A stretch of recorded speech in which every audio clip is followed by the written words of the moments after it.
Everybody, I'm Gavin Snyder, and today we're going to do short little jazzed up read aloud. And the book that I'm going to read a little paragraph here from is A Long Walk to Water. The author is Cinda Lou Park, and kind of a quick summary on the story is that the novel tells the true story of two 11-year-old kids who live in Sudan. One of the kids is a boy named Salva.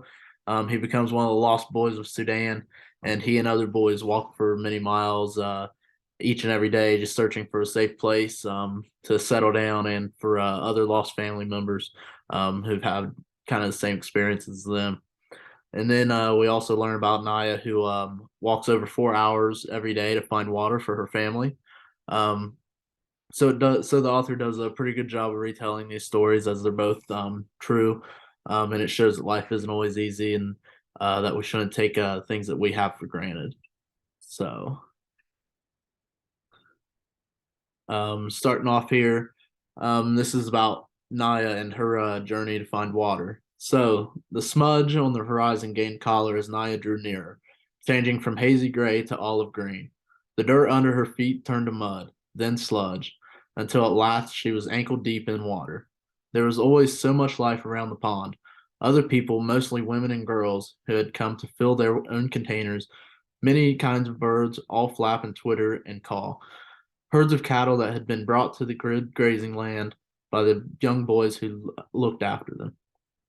Naya took the hollowed gourd and Naya took the hollowed gourd that was tied to the handle of the plastic container. She untied it, scooped up the brown muddy water, and drank it. It took two gourdfuls before she felt a little cooler on the inside. Naya filled the container all the way to the top. Then she tied the gourd back in place and took the padded cloth donut from her pocket.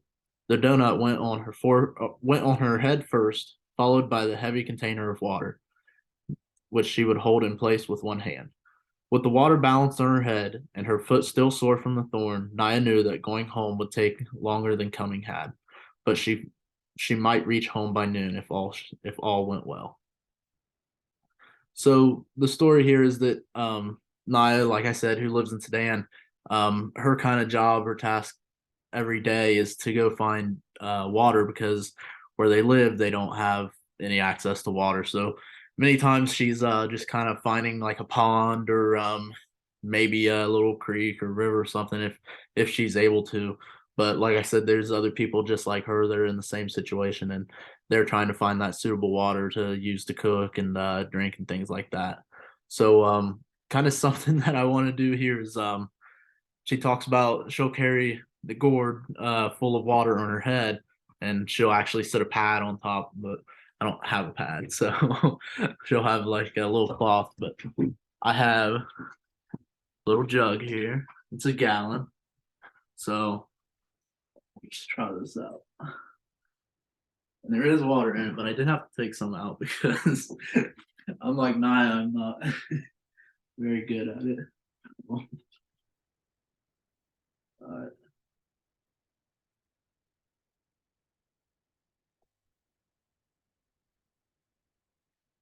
and it's pretty well. Okay. I think we'll hold off there before we make a real big mess.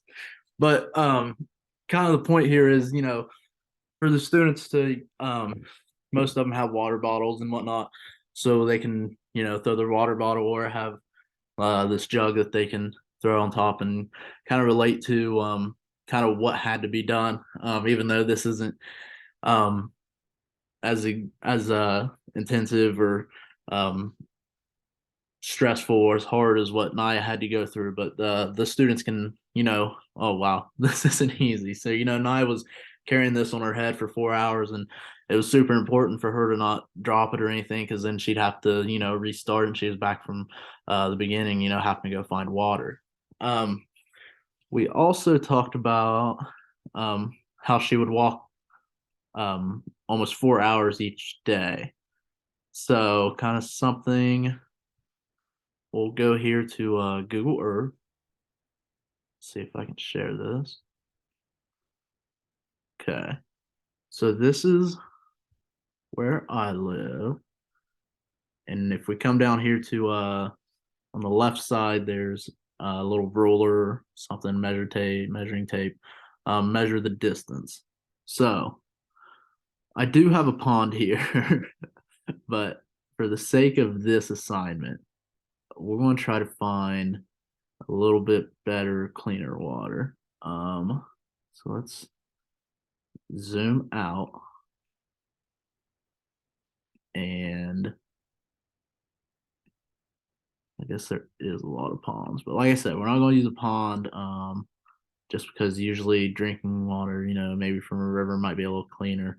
I know the ponds are a little dirtier. So knowing my geographical area pretty decent. Over here says Ralston Run. So that sounds like a creek. We'll zoom in here. Let's see.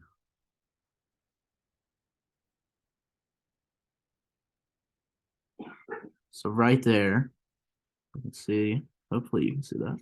I can see it's like a creek bed and there is some water in there. Let's see if we can find a better part that we can go to get some drinking water.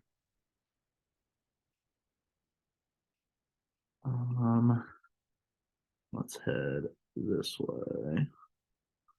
Follow the creek. It looks like it follows the road also. Crosses over there. Okay, here's a school.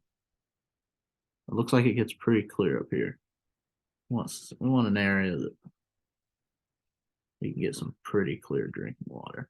And kind of imagine, just none of these houses being here and this and that, because obviously where Naya is, there's not going to be any roads like this or buildings like that, because like here we can just go and buy the water, but obviously that's not an option for her. So just for the sake of this activity, so I'm going to start there. And let's zoom back out and find where my family is. They are going to be up here. I think I'm lost now. No, here we are. Let's zoom back in. Oops. Go over. And here we are. Boom. So that is 2,605 meters.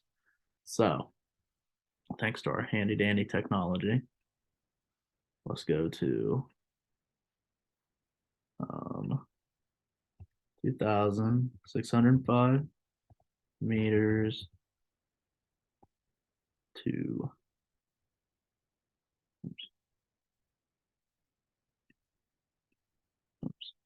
let's go into feet.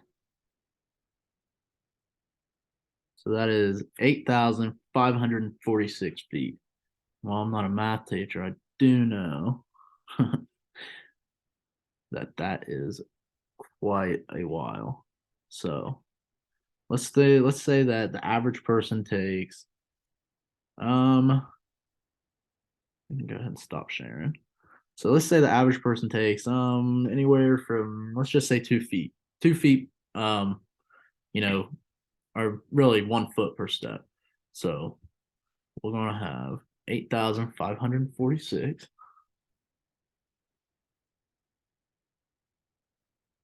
Let's bring our cell phones out. 546 divided by, you're gonna walk two, so divide by two. 4,273. And I'll pull it up here. Feet in a mile.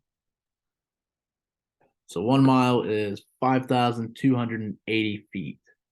So I basically broke it down. Mine would be just to get there, we're at 4,273. So we're just about 1,000 feet short of 1 mile. So still, either way, we're going to end up walking, almost 2 miles, roughly about a mile and a half, just for me to go find water. So, we're walking a long ways, kind of relating to what Naya had to do. She had to walk 4 hours, like I said. So she was, going off many, many miles. We're talking, she's putting in a lot of miles every day just to go find water. Um, but yeah, this is just kind of something fun that I thought we could do here with the students, and it'd be a good way to get them involved in the read aloud. Um, I think that by allowing them to get up and move around and try something with carrying the water on their head, it might catch their eye, their engagement there, and kind of show them that not all read alouds are just sitting in their seat and just reading or listening to the teacher read. Um, as for the book, Along Walk to Water, I haven't read it here recently, but I do know that I did read it a couple years back for another middle childhood course, and it does a really good job of expressing different kind of cultures around the world, and kind of those two true stories from Salva and Naya.